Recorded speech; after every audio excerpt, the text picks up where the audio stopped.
She was on her knees arranging white orchids along the base of a reception arch when the heels clicked in. Nana heard them before she saw her. Sharp. Deliberate. The kind of walk that expected rooms to move. She didn't look up.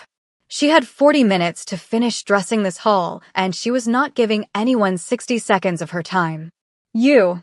The voice cut cleanly through the ballroom. The flowers are wrong. Nana placed the orchid stem down carefully before looking up. The woman standing over her looked expensive in the curated way some people wore wealth like armor. Cream blazer. Severe ponytail. Diamond studs small enough to brag quietly. She was staring at the arch with the expression of someone accustomed to correcting things. The orchids should be on the left side, she said. Not centered. Nana rose slowly, pulling off her gloves finger by finger. They're centered because that's where I put them. The woman blinked once. I don't think you understand, she said coolly. Move them. Nana looked at her for a long moment. No.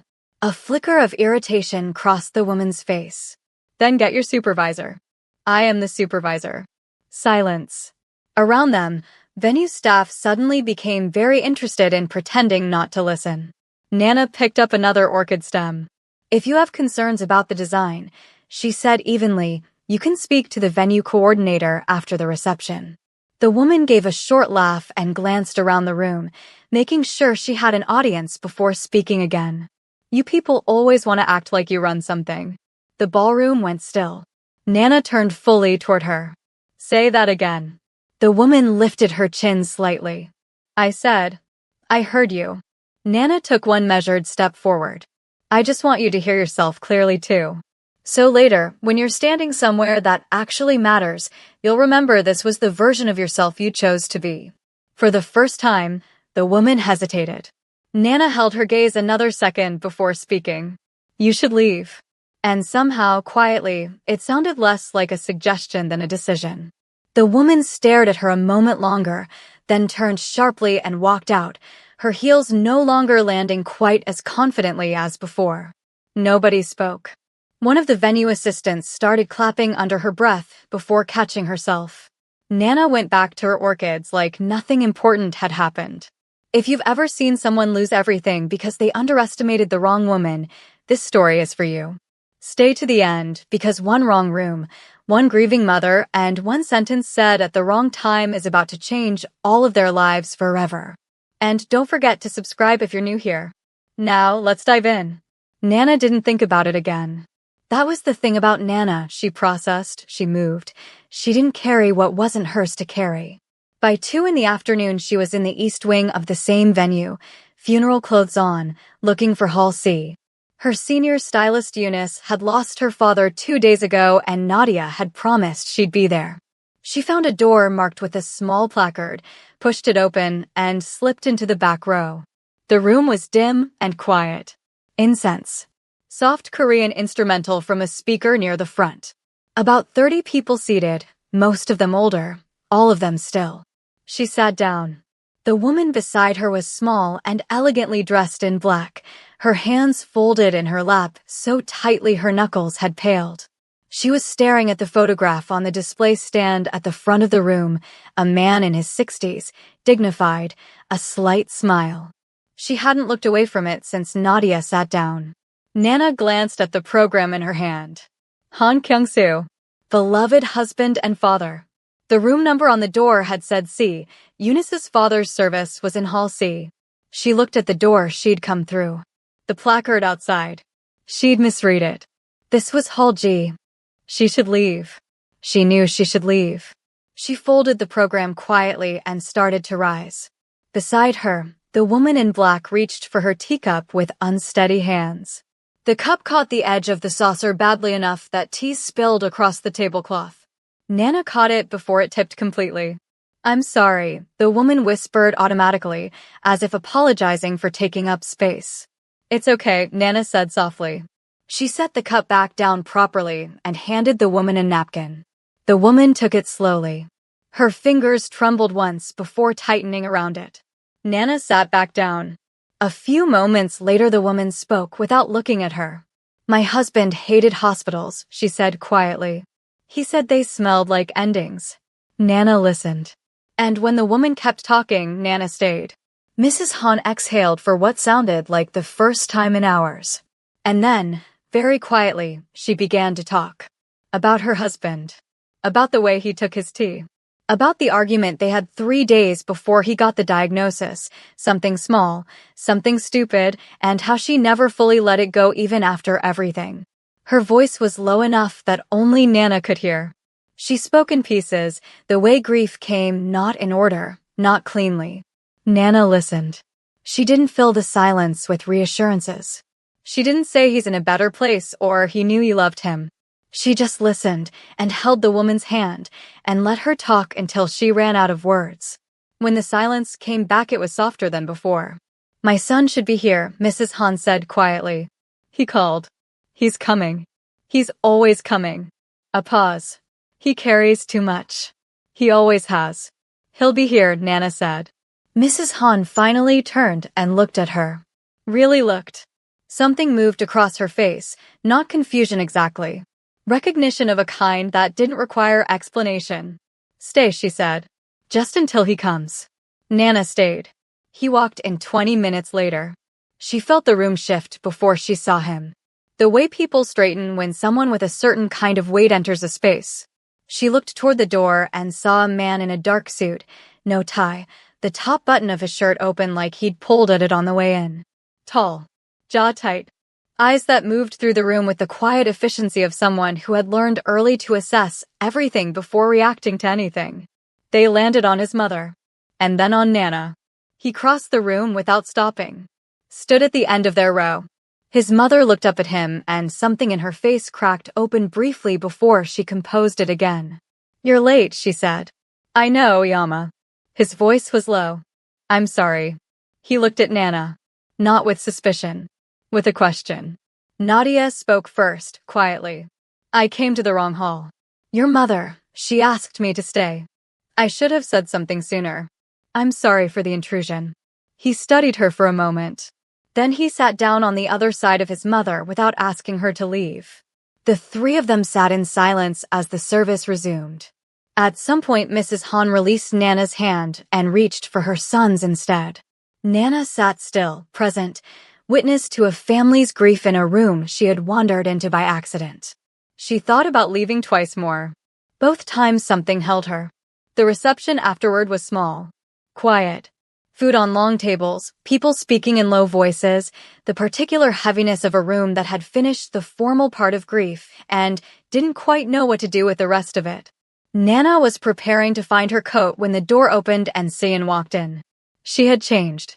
Darker blouse, composed expression, the performance of mourning arranged carefully on her face. She moved through the room toward Mrs. Han with the practiced ease of someone who had rehearsed the moment. Then she saw Nana. She stopped walking. The recognition was instant.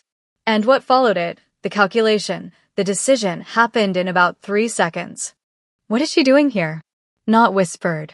Placed. Loud enough for the nearest cluster of people to hear, loud enough for Mrs. Han to hear, loud enough to make Nana the center of a question she hadn't asked to be in. I thought family space was being kept private. The room with the specific kind of quiet where everyone is listening and pretending not to. Mrs. Han set down her teacup. She stood up slowly. She was small, this woman, but the way she rose made the room feel like it contracted. She walked towards Seon with the unhurried certainty of someone who had decided something and was simply completing it. She slapped her. Not a symbolic slap. A full, clear, resounding slap that turned Seon's face to the side and left the room holding its breath. Then Mrs. Han spoke. In Korean first. Then in English. Her voice was controlled and absolute. This woman sat with me for an hour when I could not breathe. She held my hand. She listened to me talk about my husband while I was falling apart. She looked at Seon without blinking. You were supposed to be here at noon. It is now 4 o'clock. I called you twice. You didn't answer. A pause. Get out. Not her. You. Seon's hand was at her cheek. Her eyes had gone glassy, not with remorse, with shock. She turned to Juno. He was looking at her with an expression that was worse than anger. It was nothing. Flat, final, already decided. Juno looked at Cian for a long moment, but said nothing. Cian straightened her blouse with trembling hands and walked out. The room exhaled. Nana found her coat. She said a quiet goodbye to Mrs. Han, who held her hand one more time before letting go. Then she walked out into the corridor. Juno was already there. "I'll walk you out," he said. It wasn't a question. They walked in silence through the venue corridor, past the hall she'd originally been looking for, out through the main doors into the gray afternoon. He stopped when they reached the car park. She looked at him for a moment, this man who had just buried his father's memory again for another year, who had walked into a room to find a stranger holding his mother together, who had stood completely still while the woman he was supposed to love made a scene at his father's memorial. "Your mother," Nana said. "She doesn't let people in easily, does she?" "Never," he said. "Not once in my life have I seen her take a stranger's hand." Nana nodded slowly. "I should actually find the funeral I came here for," she said, and for the first time that afternoon something close to embarrassment touched her voice. To his surprise, Juno laughed quietly. "Hall C," he said. 2 floors down. "Right." She exhaled once through her nose. "Thank you." Hall C was nearly empty by the time she finally found it. Eunice hugged her anyway. By the time Nana reached the car park again, the afternoon had turned gray. Juno was still there. She stopped beside her car, surprised. "You waited." "Apparently." Something softened briefly at the corner of her mouth. "I'm sorry about your father," she said quietly. Then she got into her car and drove away. He stood there a moment longer, watching until her taillights disappeared. That night Suyin was in his apartment before he arrived. She'd used her key. She was sitting at his kitchen island with her hands wrapped around a glass of water, her eyes red, her posture arranged to receive comfort. "She humiliated me," Suyin said. "In front of everyone. Your mother." "My mother did what she did." Juno set his keys on the counter. His voice was quiet. "And I'm not going to talk about that. Juno, I'm going to tell you what I know." He looked at her. "This morning. The venue. The woman you spoke to." He watched her face. "Someone saw you. Heard every word. That woman you tried to embarrass owns her company. She was working. And you stood over her and said what you said." Cian's jaw tightened. "She was on the floor. What did I ask you to do today?" "One thing." His voice didn't rise. "Be there. Be with my mother before the memorial started, while it was still hard." "I asked you for that one thing." He let the silence land. "Where were you at noon, Cian?" She looked away. He didn't wait for the answer. He walked to his bedroom and closed the door. Nana was in her studio the next morning before anyone else arrived. She was rearranging a sample display, something to do with her hands while she thought, when her assistant Kemi came in with coffee and said nothing, which was exactly right. The day moved forward. Orders, client calls, a new consultation. She was good at this. She had built this from a folding table at a street market 6 years ago, and now she had a studio and a team and a waiting list. She didn't have time to carry other people's behavior around with her. She thought about Mrs. Han once, briefly. About the way the woman had talked about her husband's tea. About the argument they never fully resolved. She hoped she was sleeping. 3 weeks passed. Cian made a mistake. Not a careless one, a deliberate one that she thought was careful enough. There was a man. Someone adjacent to Juno's world, close enough to be dangerous. She had been seeing him for 2 months, brief and encrypted in the way people encrypt things they know are wrong. But she'd gotten comfortable. The wrong dinner. The wrong part of the city. The wrong person walking past who owed Juno a loyalty she didn't account for.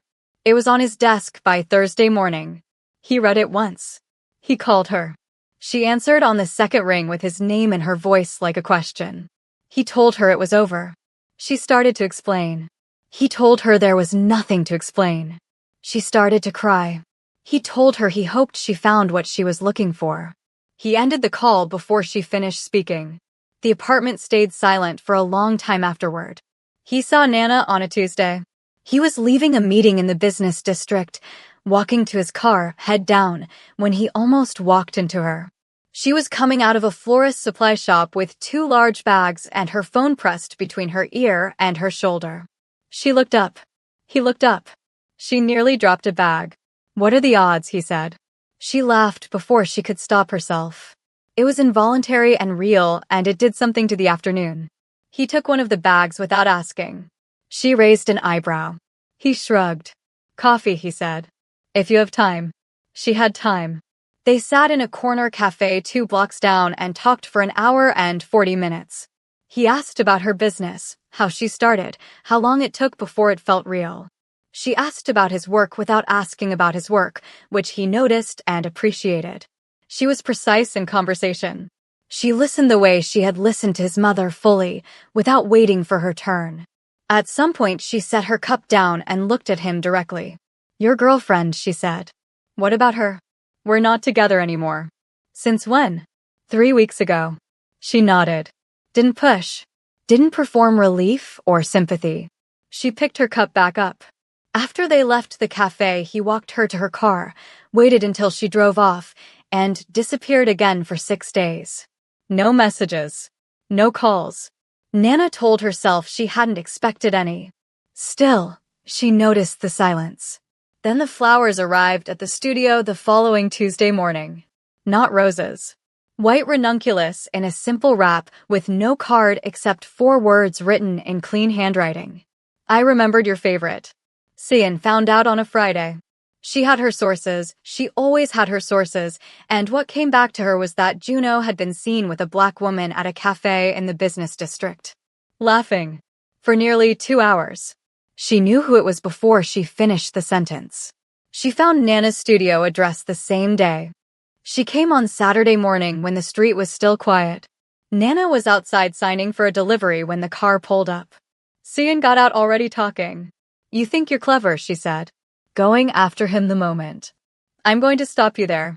Nana handed the clipboard back to the delivery driver and turned to face her fully. "You need to leave." "You think you won something?" Cian stepped closer. "You think sitting in his mother's grief made you special?" Nana didn't move. "Go home, Cian." 3 years, Cian said. Her voice cracked sharply. 3 years, and suddenly he's looking at you like. She caught Nana's wrist without thinking. Tight. Emotional. Immediate. Nana twisted free in one controlled movement and stepped back. "Don't do that again," she said quietly. Cian was breathing hard. Her eyes were wild with a humiliation she hadn't expected. "You should leave," Nana said. "And you should not come back." Cian left. But her eyes said she wasn't finished. Nana called Juno that afternoon. Told him what happened. Calmly, factually, the same way she told him everything. He was silent for 3 seconds. "Are you hurt?" "No." Another silence. "Then I'll handle it." He went to Cian that evening. He didn't sit down. He stood in her doorway and spoke for 2 minutes. His voice never rose.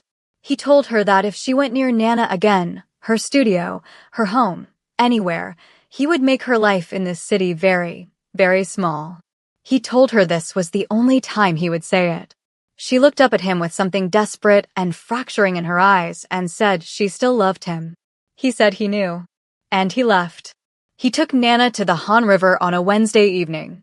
They walked slowly, bought street food from a cart near the bridge, argued gently about which direction had the better view. She said east. He said she was wrong. She told him to prove it. He couldn't entirely and admitted it. On their 4th date, she made him come to a flower market at 6 in the morning because she had an order to fill. He came without complaining. He learned the difference between garden roses and spray roses. He held bags. He didn't complain once. She looked at him across a bucket of dahlias at 6:30 in the morning and thought that she was in very serious trouble. When he told her it was official, when he said it plainly, without theater, just looked at her over dinner and said, "I want this to be something real," she was quiet for a moment. "It already is," she said. Cian found out the way people always find out the things that hurt them most, through a photo that wasn't meant to be seen. A friend of a friend. A story reposted. Nana in frame with Juno at an event, his hand at the small of her back, both of them not looking at the camera because they were looking at each other. She showed up at his building. The lobby. Crying before she got through the door, calling his name to the intercom. He listened to the intercom for a moment. Then he called down to security. Please escort her out. She's not to be let up. If she comes back, call me. He heard her voice through the speaker. Juno, please, I'm sorry. I made a mistake. Please, and he stood in his kitchen and felt nothing he hadn't already finished feeling. My mother wants to meet you properly. Sunday. Family dinner. Nana looked up from a swatch of ivory silk. How many people? 8. Maybe 10. My mother, 2 of my uncles, my younger sister. A few others. She looked at him. You'll be fine, he said. I know I'll be fine, she said. I just wanted a number. She wore a deep burgundy dress and arrived 6 minutes early. Juno opened the door and looked at her for a moment longer than necessary before stepping aside. The apartment was warm. Something was cooking, something with ginger and soy, and soft conversation filtered from the dining area. She followed him in. Mrs. Han came out of the kitchen before they reached the dining room. She stopped when she saw Nana. Just stopped, fully, in the middle of the hallway. Then she crossed the space between them and pulled Nana into her arms. Not a polite embrace. A real one. The kind that said, I know you already, and I am glad you are here. I told him, Mrs. Han said against her shoulder, from the beginning. I told him. Juno met Nana's eyes over his mother's head.